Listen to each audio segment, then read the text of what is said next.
embracing the virtues of wholeness, love, knowledge, awareness, truth, liberty, and wisdom.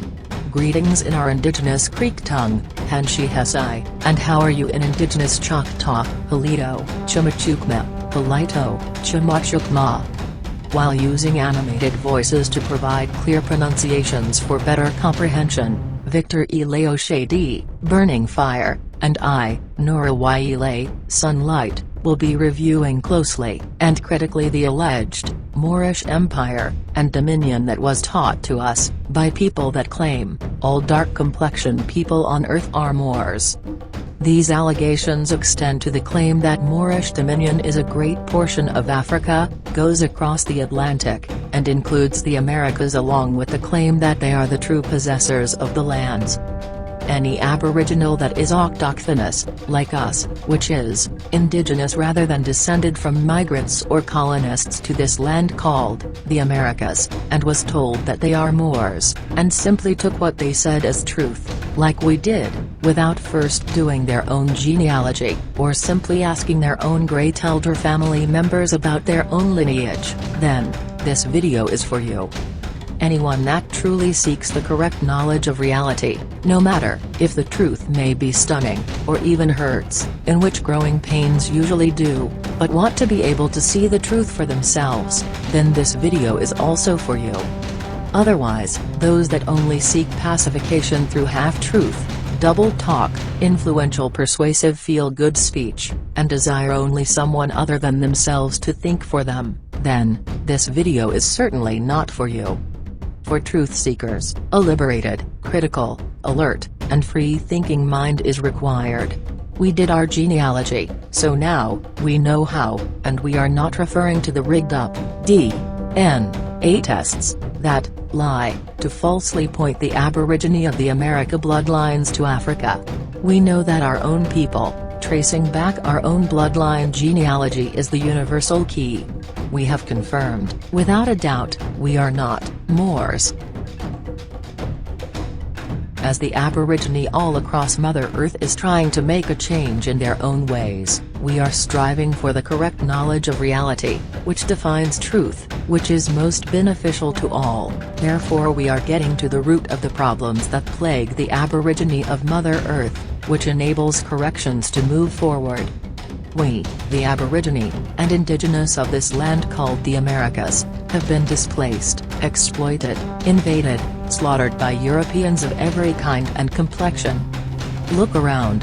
Now, foreign people of every kind, from every other parts of Mother Earth, are laying claim to our land inheritance that was stolen from us through bloodshed, foreign colonial contracts, trusts, treaties, constitutions, Bible books, etc., and the most deceptive part of this generational ordeal, is that, in the brainwashing assimilation process, the Aborigine children were not taught in the colonizers' brainwashing process, was that many of these foreigners were not just pale faces, but the first colonizers looked similar to the indigenous of this land, but were Moors, known in Europe and Africa as Sephardic Muslims, and Jews, forced to convert to Catholicism of Rome, conquistadors of Spain, the Huguenots of France. Despite the effects of the colonists, we have grown, no longer ignorant, passive obedient children. However, strong, Aboriginal and Indigenous of the Samaru Kapana, now called the Americas, we have matured with truth, which allows us to see clearly. In the dogmatic sense, out of the major religious books that the colonizers propagated throughout the lands, and said to be, quote-unquote, divine or holy with assertions of having prophethood, and holding divine claim to lands of Mother Earth, is titled, Circle 7 Quran. This 1926 book was said to be prepared by a proclaimed Moor, although born and given the name, Walter Brister, and stage name, Arma, Sotan Ki, as the spellbinding, Hindu magician and wonder worker whose name was changed to Thomas Drew. Timothy Drew.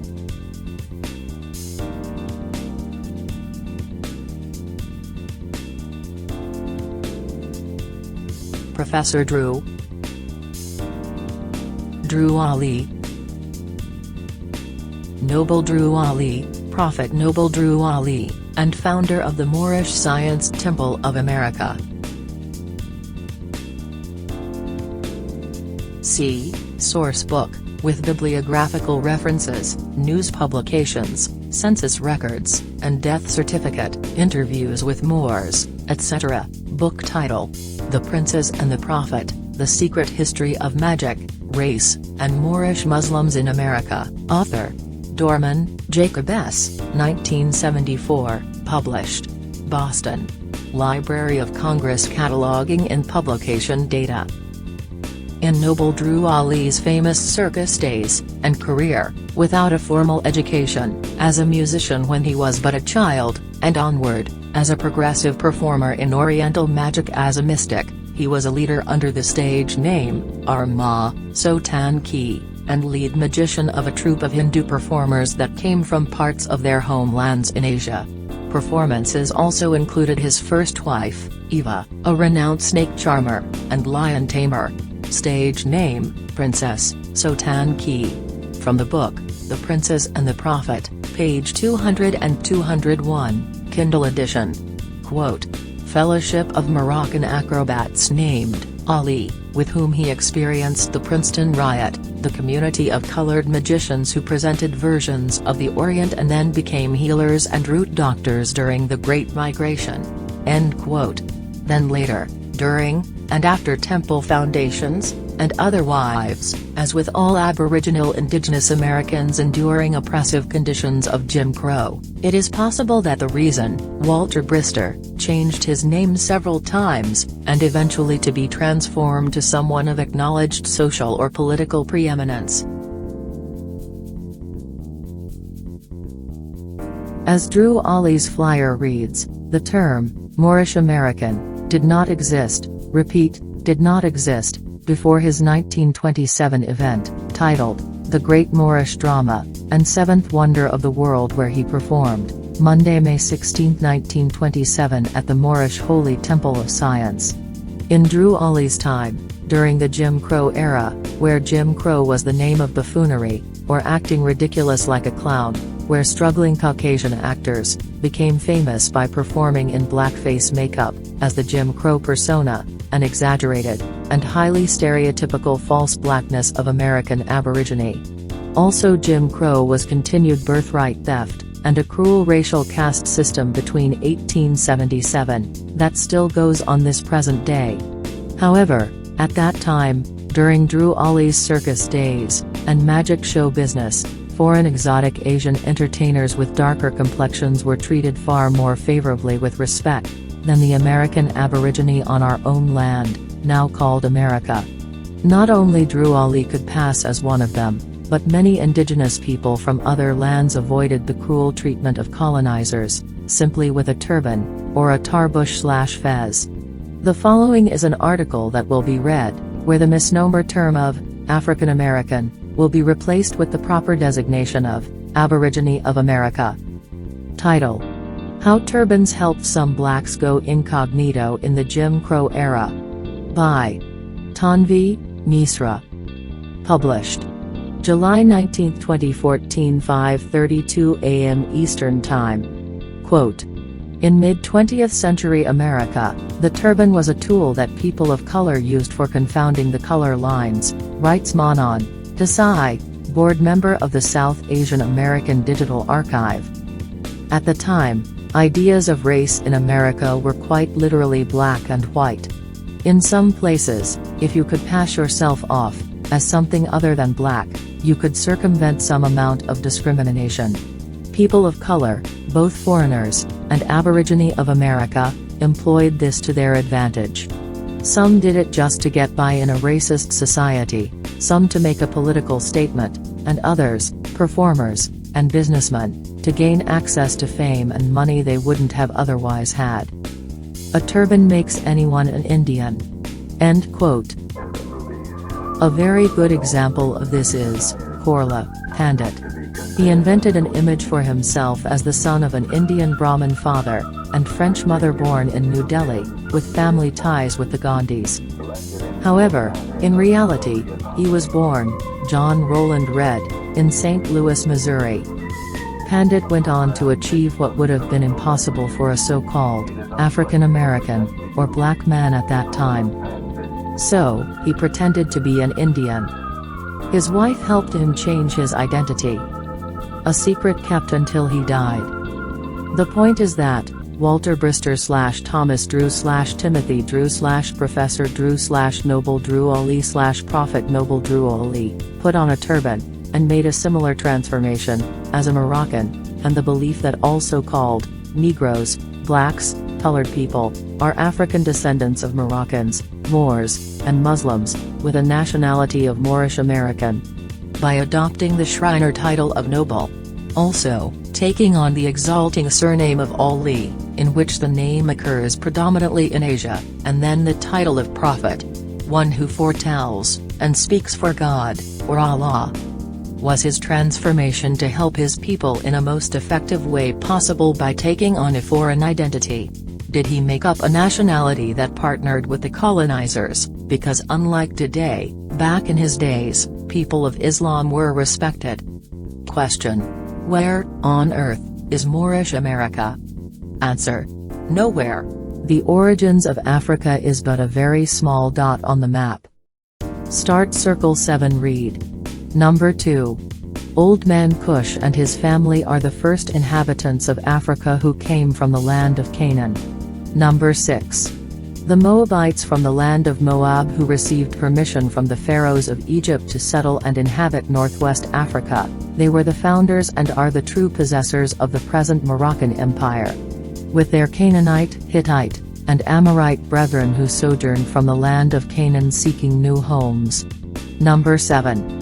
Their dominion and inhabitation extended from northeast and southwest Africa, across the great Atlantis even unto the present North, South, and Central America and, also Mexico and the Atlantis Islands. Wait. Hold up. This is very confusing.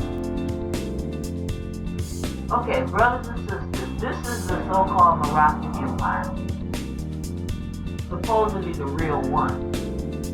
Now, what the Circle 7 Quran/Bible book claims the Moors have possession of is northeast Africa, so over here somewhere, and then it shoots down to southwest Africa somewhere, shoots across the Atlantic Ocean, and claims North, South, and Central America with Mexico and all the islands over here.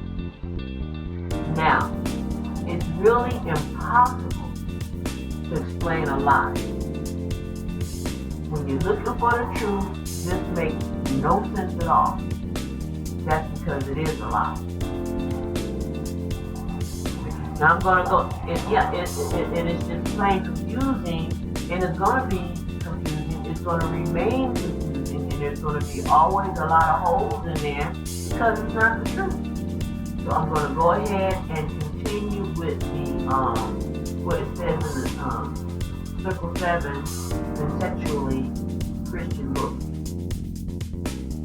Before the Great Earthquake, which caused the Great Atlantic Ocean. End Circle 7 Read. Even if the land masses were connected, what about the Aboriginal Indigenous free people that needed no one's permission to travel, and do what they were freely able to do anyway, and were already here in the Americas forever?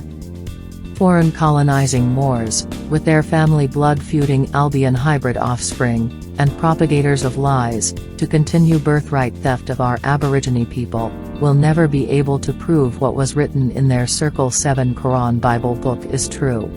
Plus, in their own Bible/Quran book, written with the letter K instead of the letter Q, the Moabites were progeny of Abraham's nephew, named Lot.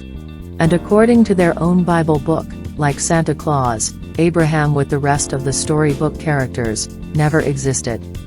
Read Galatians in their King James Version Bible, the story was just that. An allegorical story. Question. Who is Old Man Cush and his family, and by what, and the many, many, Aborigine authorities, of Amarukapana, now called the Americas, did the pharaohs have, to give permission for his people to invade and colonize the lands of other peoples, as read in the Circle 7 Quran? We were taught about the Punic Wars, and the third one dating between 149 and 146 BC, the Moorish Romans defeating the coastal city of Carthage against the Moorish Punics, or the Western Phoenician people. After the Romans' reconquest, again, they renamed this tiny red area, Africa, where the capital city of Carthage used to sit. These Romans of the Byzantine Empire fiction established Africa in 146 BC as a Roman province, their political, administrative, and commercial division of their colony. This small area was the original, and the first Africa. Many years after the death of Muhammad ibn Abdullah, founder of the religion of Islam, 632 AD, that area was called Ifriqiya, or Ifriqiya, in Arabic, when in 647 CE, the Byzantine Empire was conquered again, and the Umayyad ruling family of the Moorish Caliphate seized Africa from the Byzantine Empire, and extended their dominance, which is when that extended region was first called Al-Maghrib, or the extreme far west, and it was the only area of Morocco, when traveling west of Egypt. The Al-Maghrib, Al-Aqsa, did not mean, repeat, did not mean, farthest west across the Atlantic Ocean to include the lands now called, the Americas, nor were the Americas called, Al-Morocc, or, Al-Mexim, by our, indigenous people. This is false. The large continent having the name Africa, did not even exist at that time yet, so Moors are falsely claiming the large land mass, now called Africa today, as well. However, people on both sides of these repeated blood feuds, and reconquests along the coasts of the Mediterranean Sea, had dark complexions.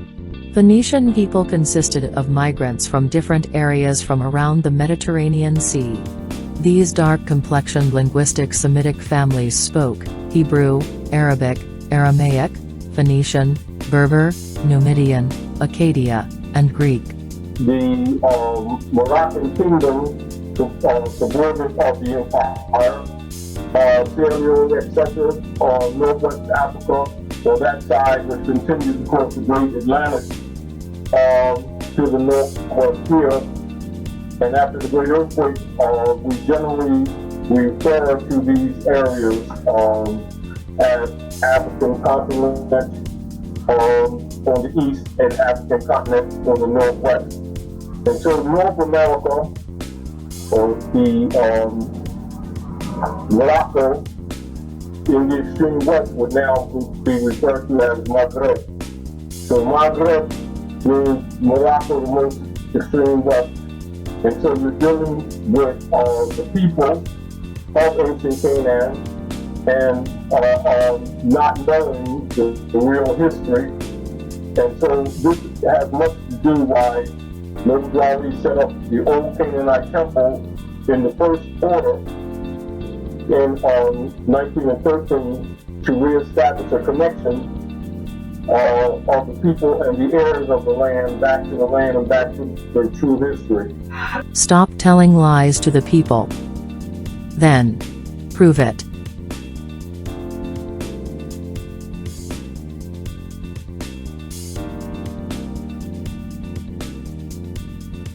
In 711 AD, the Iberian Peninsula was conquered and colonized by Arab and Berber people who came to be known as Moors by the people they conquered. At this time, Al-Andalus was established, marking territories as de facto independent Moorish states, by force. However, the place called Morocco did not exist then. Not until 789 AD, or 78 years later, was Morocco established by the Idrisid dynasty. Furthermore, Aboriginal Berber people are indigenous to the ancient lands called Mauritania, untold centuries ago around 225 BC, and were known to the Romans as Maori of the Mosili tribe of western Namibia, present-day Algeria. Not Moors. Since Morocco is just a fictional boundary line of a place, and not an ancestral bloodline, question: how can the Moors in America The indigenous to Amarukapana, Turtle Island, when proclaiming Moroccan descendants. Look. Moors fly banners of European and African colonizer corporations with subordinate allegiance, while fighting each other at the same time, over the Amarukapana, Turtle Island lands that do not belong to neither of them, but covet to possess. Also, they are indigenous to areas of other parts of the world around the Mediterranean Sea, along with their non-indigenous, imported Moorish science, hybrid offspring. They are known for their own centuries-long, family blood feuds, reconquests, and colonization, as proven in their own writings and words. That's like saying the fictional boundary line of the United States that was named and claimed by the colonizers, magically produced a fictional bloodline, like claimed Moorish science, but no proven genealogy, claiming to be real as descendants of imaginary people called United Statesians, which is not biologically pertaining to any ancestral blood. Not real. Not true. So you, Aborigine and Indigenous to Amarukapana, think you are a Moor? Don't be misled like we were, however, find out the truth, like we did. Do your own genealogy to know the truth, instead of walking in the dark based on what foreigners have told you.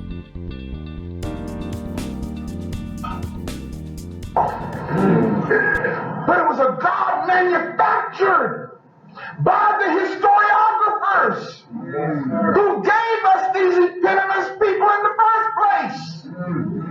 Now why do that?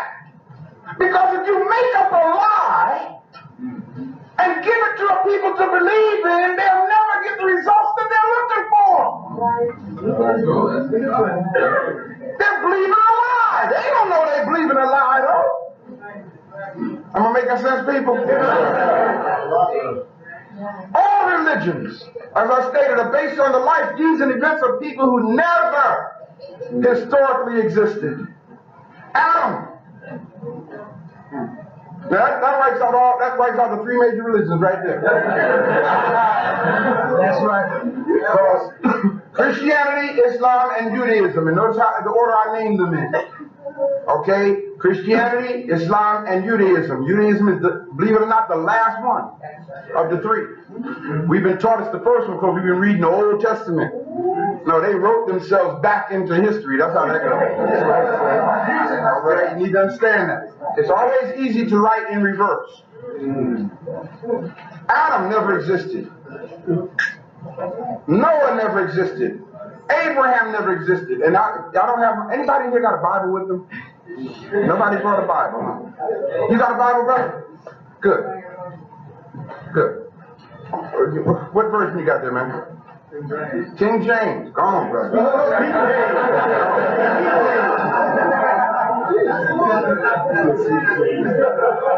That's really the way to say it. Brother, do me a favor. I need you to help me since you have your Bible. If you will, turn to Galatians.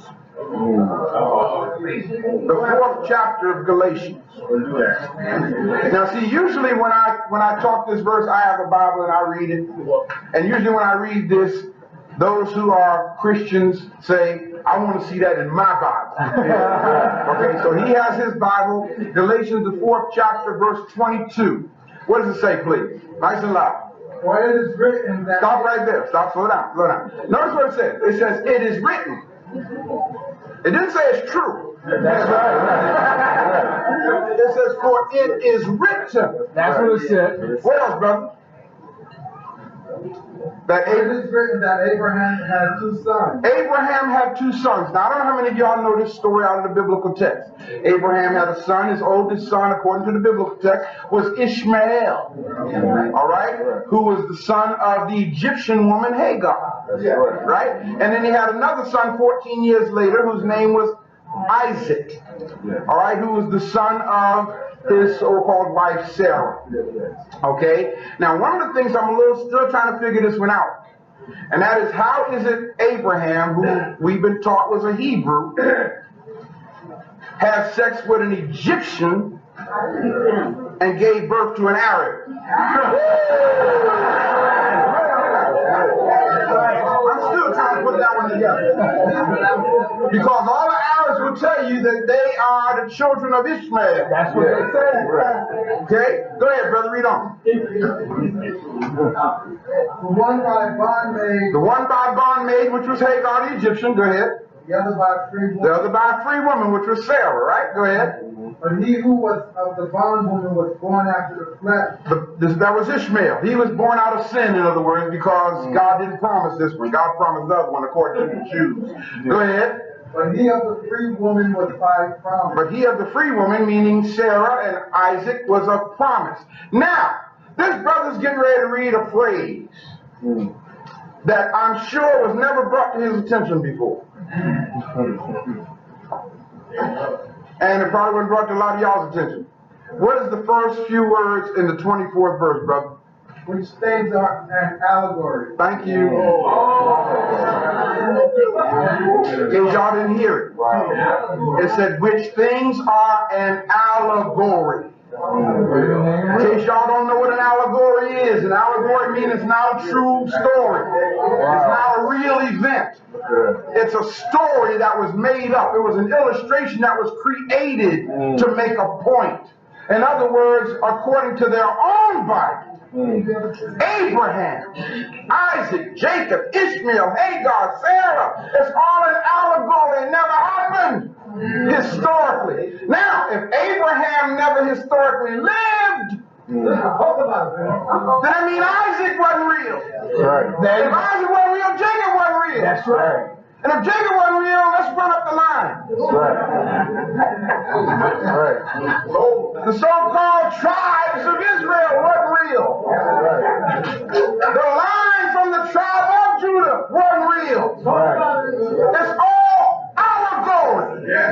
Now, I didn't put that in that book. You don't like it? Take it out. Tear your page off. I don't care. They don't change it. It's an allegory. Every culture got their stories. Right. Moses, Jesus, Muhammad, Krishna, Buddha, Quetzalcoatl, in case you haven't heard of him.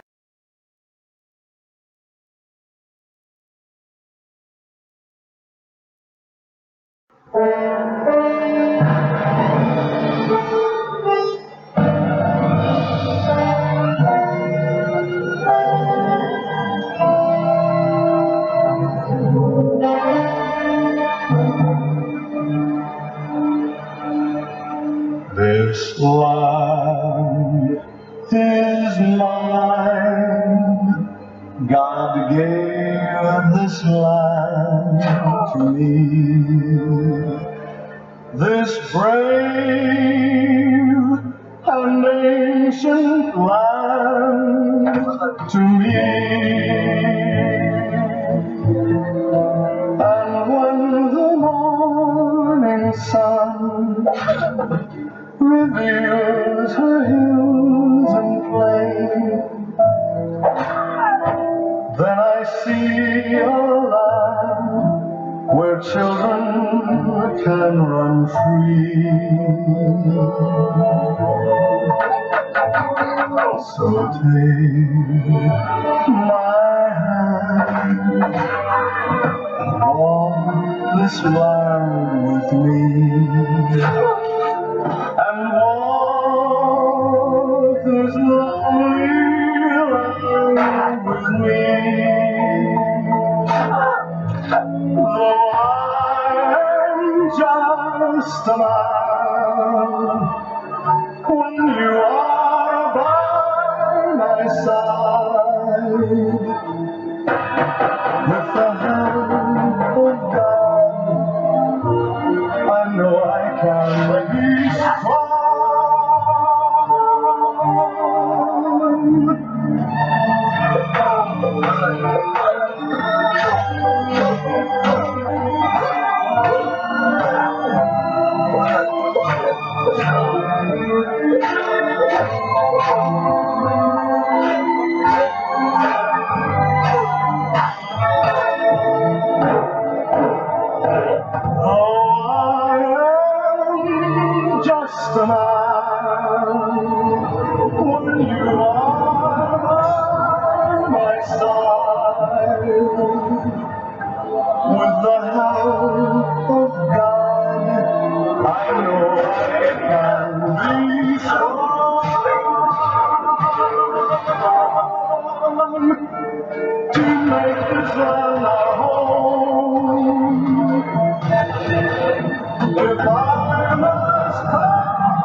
to make this land our own. Until I die, this land is mine.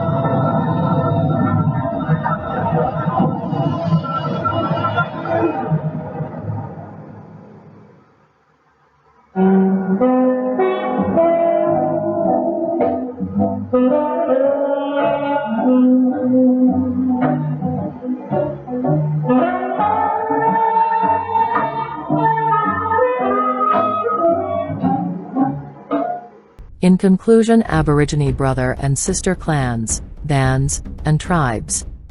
The term Moor, and people that claim to be Moors in the Americas, in English usage, is a Moroccan, or formerly, a member of the Muslim and/or Muslim population of Al-Andalus, now Spain and Portugal, of mixed Arab, Spanish, and Berber, or Amazigh origins that include Sephardic crypto-Jew and Muslim Christian conversos that were kicked out of the Iberian Peninsula that they conquered.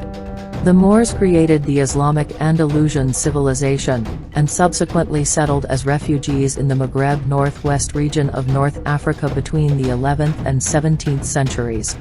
The Far West, or extreme Far West, or the Maghreb, Al-Aqsa, that Taj Tariq Bey, and others speak of, is in reality, limited only to the Atlantic shores of Morocco, at the landmass known today as Africa.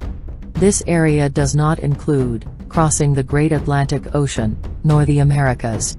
I repeat, does not include the Americas. Did you know that the 50-year, 1787 Treaty of Peace and Friendship/Commerce between the Morocco Emperor and the United States colonizers of Indigenous, Niji, Amarukapana/Turtle Island/the Americas, ended in 1837, and Moors are not indigenous to the Americas, however, they are subject to their emperor, at Africa, and Europe, whomever that might be.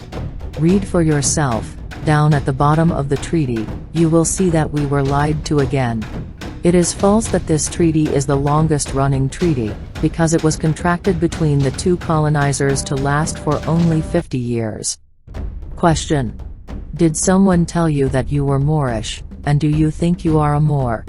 Claiming Moorish nationality is another slick colonial Pan-African trick that displaces, and take you away from your natural Aboriginal indigenous roots of Amarukapana, and make you a dead fiction, subject to a dead fake Moorish colonial government, and only help to fill the United States corporate jails and prisons of Aboriginal indigenous Niji. To truly find out for yourself, do your own genealogy to know positively if that is true. Most likely, not. But, you will no longer walk in the dark, and will know for sure, for yourself. Not fooled by anyone that really intends to put you into bondage, and replace you. There are no more empires. Officially. Thus, breaking yourself free from the bondage, of the magical, Moorish mysticism. Brother and sister clans, bands and tribes. All that was shown to you, was uncovered, in truth, liberty, and paradise.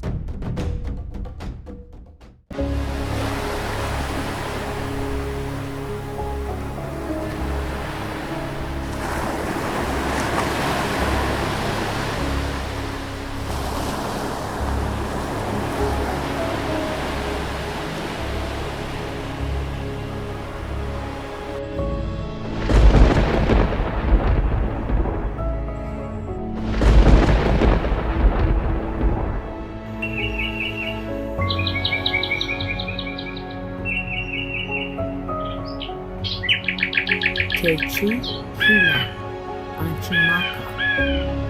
I love you, Mother Earth.